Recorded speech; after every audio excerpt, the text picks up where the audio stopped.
Welcome to Cover to Cover Book Beat. I'm your host, Roger Nichols, and this is author interview number 867. Our guest today is an award-winning writer and accomplished musician celebrating over 50 years as a cellist with a Minnesota orchestra.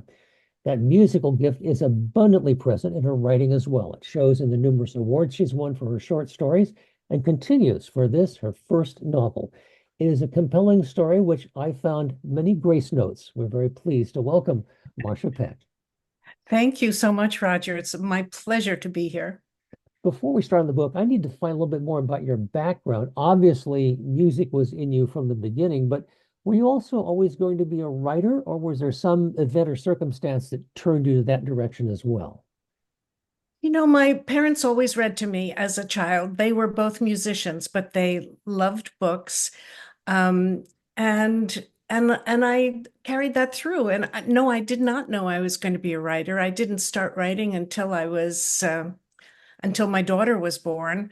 And I started to keep a journal, and one thing led to another.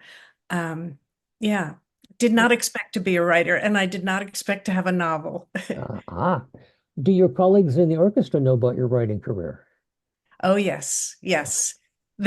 They, they would notice when we were counting rests or something like that, if I might take out my pencil and make a little note in a notebook. Right. Well, the book Water Music, a Cape Cod story, is obviously not surprisingly set in Cape Cod. Features a cello playing protagonist who turns 12 during the summer of 1956. I hear some echoes of your life there, perhaps? People who know me will want to see bits of autobiography in it. Um, Lily is based loosely. Lily, the main character who's about to turn 12. She has characteristics that I would say I share with her. And she is studying the cello, and she has a marvelous cello teacher who is definitely based on an extraordinary gentleman who taught me in summers. He was my summer cello teacher. He came down from Boston every year and stayed in a little guest house. And at the end of each lesson, he would do a trick for me. It was some kind of a bird sound or something like that. But he was just marvelous. Very. Fascinating. Good. And since this takes, I assume that you summered in Cape Cod as well, or is this all invented? Well, again, that does there's some truth to that. My family by that time was living in New Jersey, and in the 50s we did summer every. My father was a music teacher, a school teacher, and so he did have the summers off, and he loved the salt ponds and the coast there. He had grown up near Boston, and he would plant cucumbers and tomatoes, and and build little things and fix things. He was a little bit of a Renaissance man. Ah, Um, yeah. well, the apple doesn't fall from far from the tree, as they say. So I'm assuming you're pretty Renaissance yourself, being involved with music and literature, both, which is not a common situation that I find. Though I find that when people are musical, they're often poets as well. And I suspect, do you write poetry? I tried to write poetry.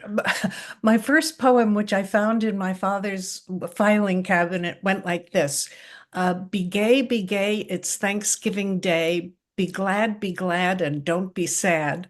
So not a lot of promise there, but I've tried to write poetry. I think I'm a prose writer. I Okay. I love to find the rhythm and the beauty in language, um, but on a more on a less structured basis, I guess I would say.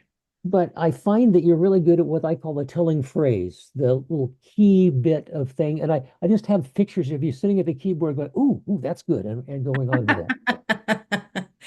I do love to wordsmith.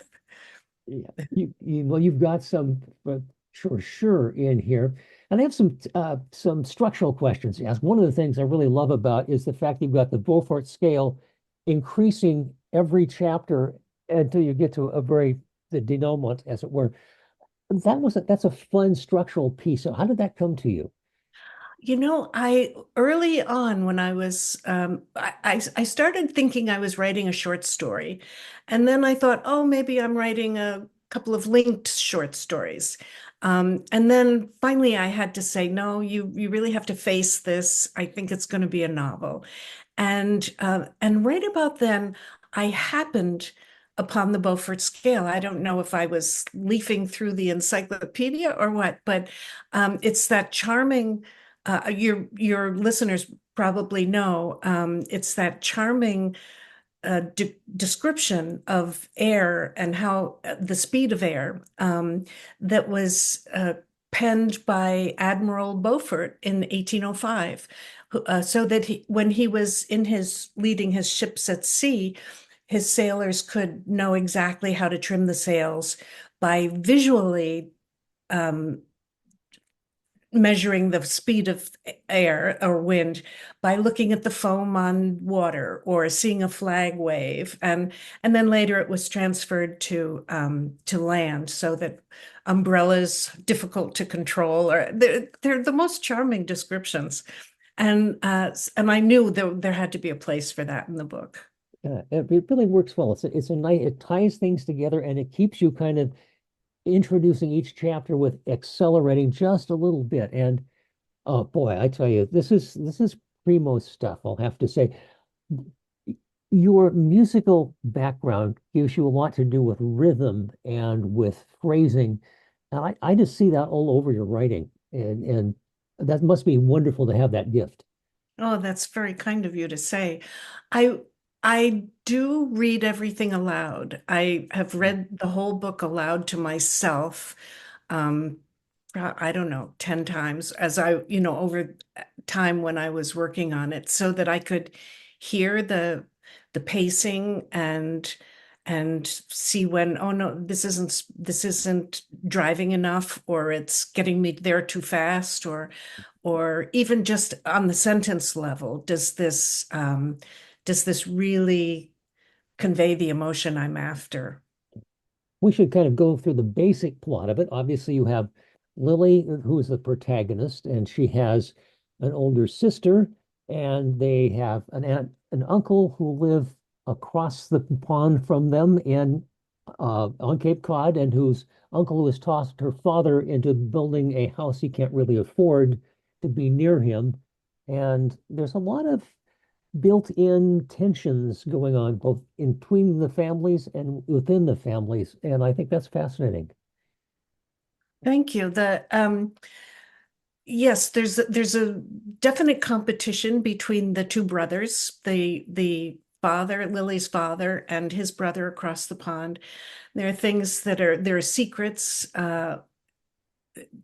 Lily's uncle has a secret that is not so secret, and Lily's mother is trying to walk that line between being a friend to her sister-in-law and being upstanding, and also being a friend to the people who are around her. It's I that was fun to write, the little dynamics between the brothers, because there's a lot of love there as well. Um, the Lily's maternal grandmother's name appears throughout the book as Bertha Melrose, kind of written together. Is that on purpose, or what's that about? Well, Bertha Melrose, the grandmother, is a difficult person, and something about her, she couldn't be grandma, she couldn't be nana, she couldn't be anything really endearing. She had to have a name that was just smack dab pointed. Um, I I I I don't know if you think that works, but I thought she just had to have she had to be one name, Bertha Melrose. I suspected once you start to getting into her character a little bit, then it becomes fairly obvious that this is a person who does not brook anything. It's not really a healthy person to be around, I think. And stingy Yeah, as all get out. Yes. yes. And you can kind of see where Lily's mother gets her troubled soul when you see the Mhm. grandmother in action. Yeah. I want to quote some of the telling details that I found.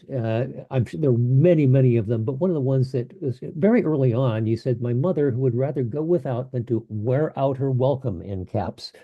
And these are long-suffering people in many ways. Yeah, and complicated. Yes, and she's not a bold person. She wants to keep a low profile, but she also has some convictions that she can't ignore and that do get her in trouble. It's fascinating too.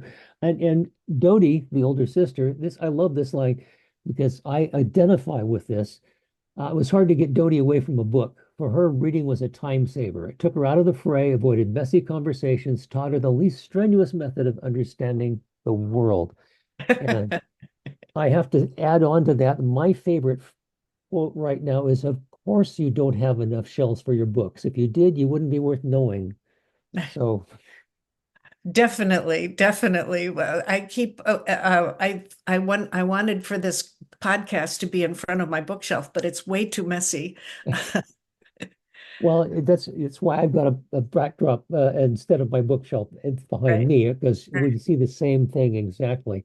Um, Also, there was an interesting telling detail in Lily. She talks about here I was safely out of reach of the communists, the Pope, and the Garden State Parkway, all of which represented threats to her at that stage. Well, yes, New Jersey, all her friends go to the Jersey Shore, of course, and the Jersey Shore is anathema to her New England family.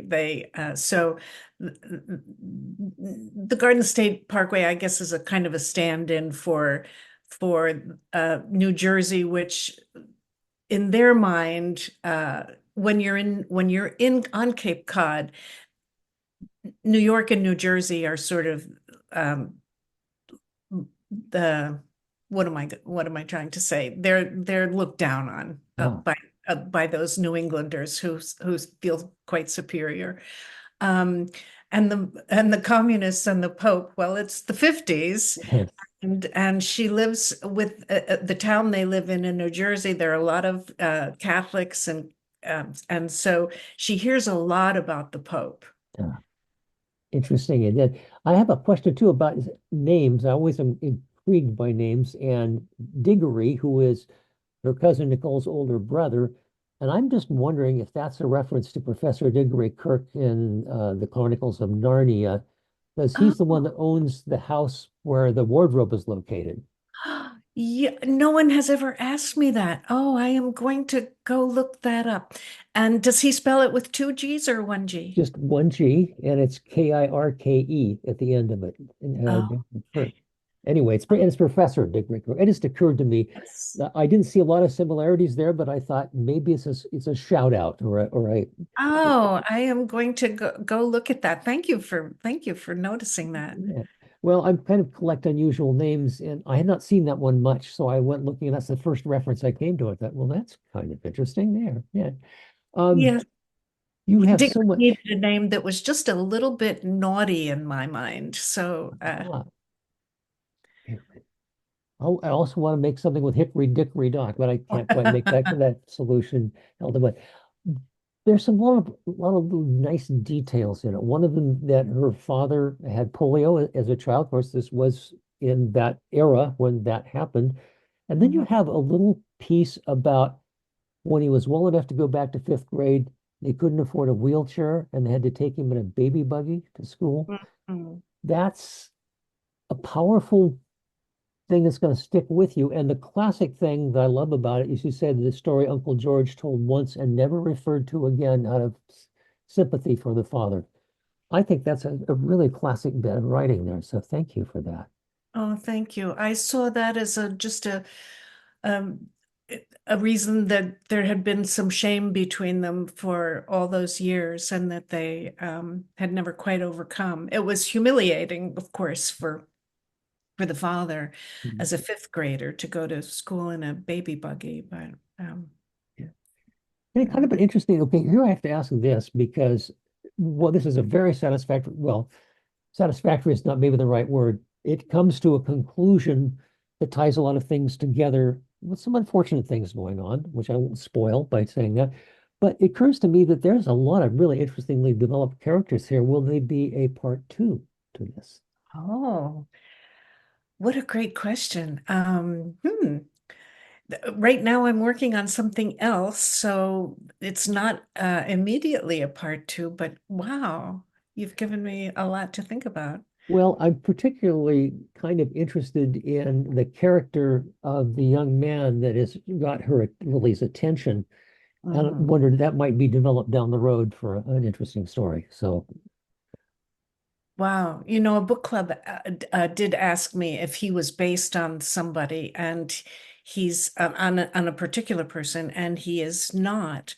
But oh, I am going to think about that. Thank yeah, you. I think Nick would be a good character. He's not terribly well fleshed out, but what we see is very positive, and her reaction to him is very positive. So, yeah. Um, how do you prepare to write first person as somebody who's 12? Uh, I spent a long time finding her voice, and I when I was writing, I didn't allow myself to read any fiction. I only read nonfiction or poetry, but mainly nonfiction because I didn't want another voice in my head. Once I felt that I had her voice, um, and the voice of there is a kind of older, wiser narrator observing in the very background of the book Yeah, as well. yeah. Um, yeah, what was your question? How do you get ready? How do you prepare yourself for thinking and writing like a Uh, 12-year-old in the yeah. 50s? Wow.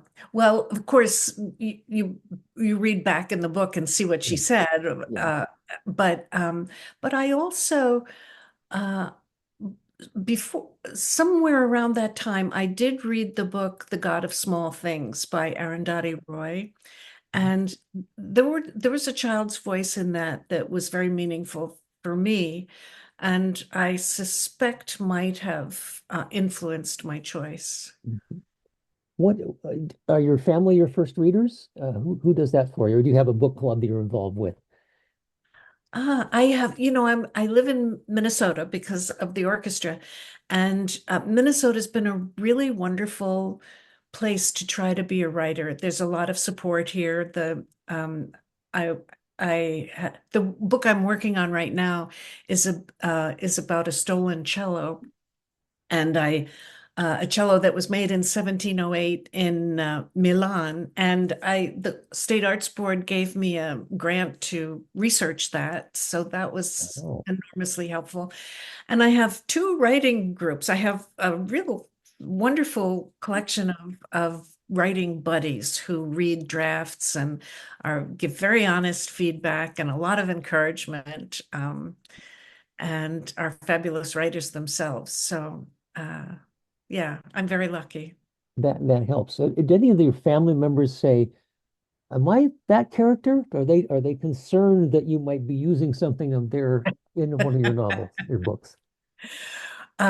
Well, I do have a sister who told me whose first reaction was you left me out.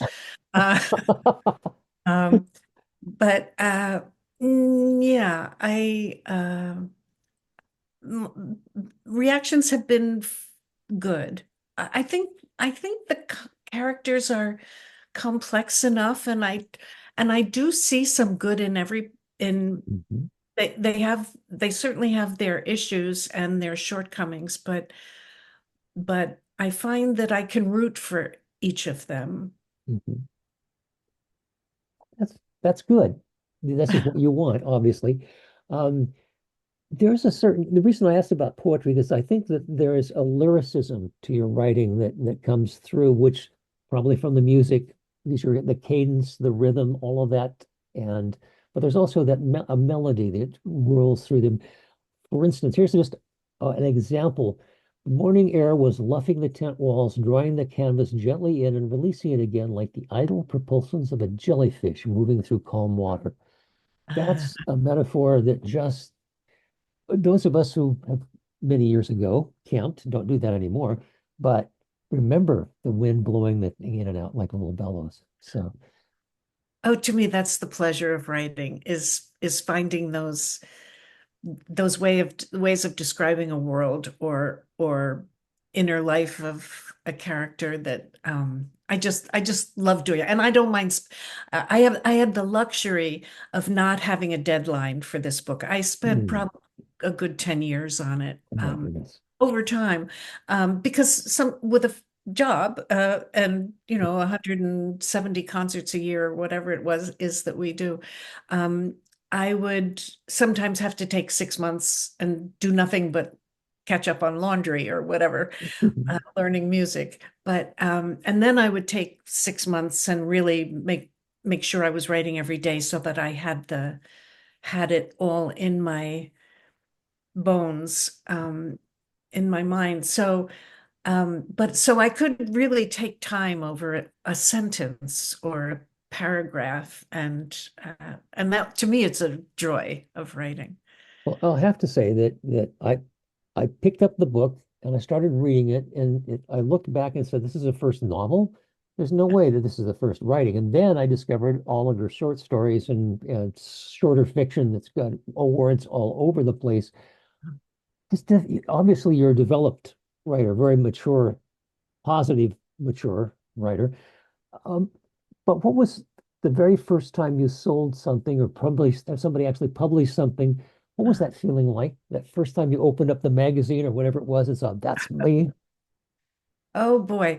I yes, my first short story, and I don't, and I've since revised it, and when you change computers, you lose and so I've lost the best draft of that short story. But an earlier draft won a very small local contest from a press that's not in existence anymore. And I was so elated and so proud. And I sent the copy to my father, and he sent it back with red corrections all over it. You can't be good enough. The Yes. teacher he is. Yeah, But yeah. Well, this is a lifelong habit you can't just drop out just because it's your kid. You don't want yeah, to go easy on them because then they'll no. think, yeah, indeed. Um, there's also an interesting insight. I guess in the poet's eye, do you see things or see relationships here? Um, I want to mention another one here. You said, like spoils of that long ago war, my sister Dodie and I had been divvied up early on between the two families. And then you talk about the different aspects of each of them. That's kind of an interesting observation that, and this actually happens in real life. I know that there's some sides, this side of the family likes this kid better. Did that happen to you by any chance? Oh, for sure. For Uh-huh. sure. Well, yes. But I must say I think I got the better end of the deal because I got the nice grandmother.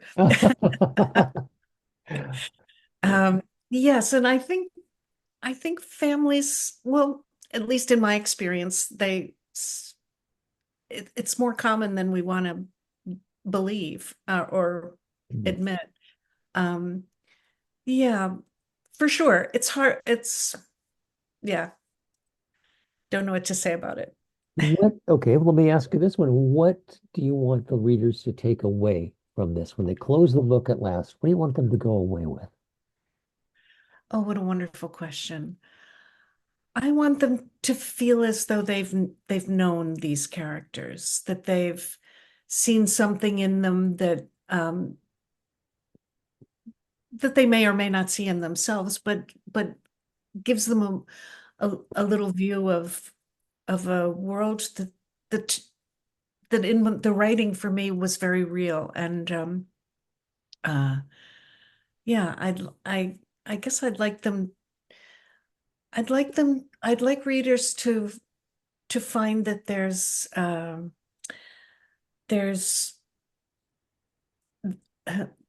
that people are complicated, that people are complicated, and that's good, actually.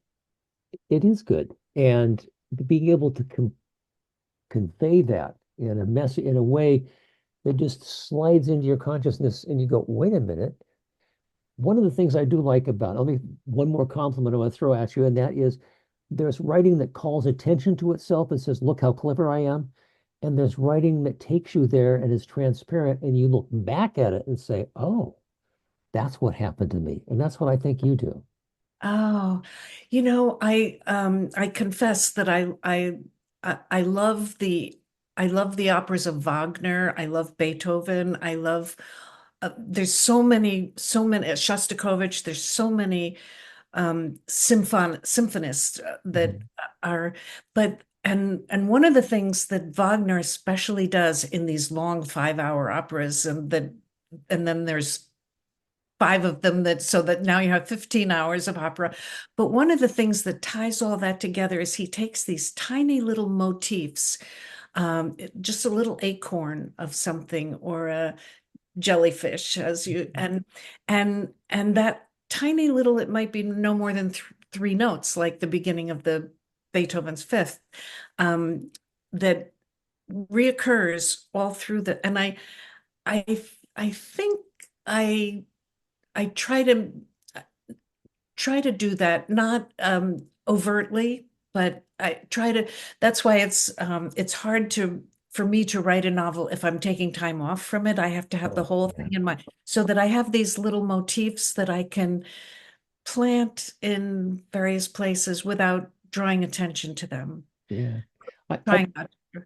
well, I picked up a couple of them along the way. One of the motifs, of course, obviously the wind with the Beaufort scale and the whole thing. And there is I will not be surprised people I say there is a storm that comes up in the as we get close to the end of the book, as he builds up to that. But also you had a little thing about close but not quite touching. You mentioned that in several places, and I think that's an interesting observation as well. Oh, that's amazing that you brought that one up. That idea of the tether, that Cape Cod is tethered to the mainland by a bridge, nothing more than a bridge. Mhm. And in that scene where the end, it's the summer the Andrea Doria sinks, and I was very moved by that, by the image of the Ile-de-France, that matronly ship, grand Atlantic sh line, that she turned around 40 miles out to sea and came back to help this brand new princess of a ship. Mhm. And at one point she beams her floodlights onto the sinking ship, and to me that was a tether as well. So those again, close but not touching, and the seemed to me a very powerful family kind of image. Mhm. And you have, in fact, early on, is there, I think it's when they're in the car on the way from New Jersey to Cape Cod, you talk about the sisters fighting a little bit in the back and don't, Right. on my side of the line, no, but close, and you say that she put her foot close but not touching. And so that was what that, Yeah. okay, okay. This is fun stuff. Um, so have you cast the movie yet? Oh my. No. Right. I Who would you was cast? Who would right. you cast? Oh boy, my gosh. I don't know enough about the younger actors and actresses these days because I'm an older person. But I can see someone like Tom Hanks being the dad. Uh, Oh, yes. Someone of character and quiet and not boisterous or anything. Right. And I don't know, maybe somebody like Bill Murray being his brother or something. Oh, yes. Yeah. Anyway, just playing around with that a little bit. Yeah. Um, I just see this going forward, and I see you have a lot to say, and I just hope there's a lot more to be. I would like to see him finish the house. I would like to see the two kids get together and some other things happen as a result of that. Oh, thank you. Well, you've given me a lot to think about. Um, I yeah, I Well, I should say that I just found out that the audiobook is going to come out in February. So, and Ah, it's going to be narrated by Emma Love, whom I've heard some examples of her voice, and I think she'll be wonderful. So oh, great. fingers crossed. We should mention websites or blogs, anything else you've got going where people might want to know more about you or about your work. My website is marciapeck.com, all one word, Mhm. marciapeck.com. Um, the book is on Amazon and Barnes and Noble and all the usual places. Sea Crow Press, the publisher is a small New England publisher. I was very lucky to work with them. They and they let me choose the cover myself. A friend did the art, which I love. Um, so yeah, it's been a wonderful experience. All right. And if they want to find out about your music, there are many, many albums from the Minnesota Orchestra. What do you suggest as an entryway into you? Ah, Minnesota Orchestra did the complete Beethoven cycle, so all the Beethoven symphonies. I love Mahler. We did the Mahler cycle as well. And Sibelius is a little harder, but Sibelius second is a terrific one for anyone who loves symphonic music. There's nothing, I can't think of anything that has me as a soloist on it. Mhm. So, yeah. Well, I might take a little bit of, I think I downloaded Mahler's first. It has some nice passages in Oh, it. I might do a little bit oh, of that in there. you can't do better than that. That's one of my favorites. All right. Absolute Well, favorite. I really appreciate you taking time to talk with me today, and I really, really like the book. Our guest today is Marcia Peck. The book is Water Music, a Cape Cod story. Highest possible recommendation. Thank you so much. You've been most gracious with your time today. Oh, thank you for having me. This has been wonderful.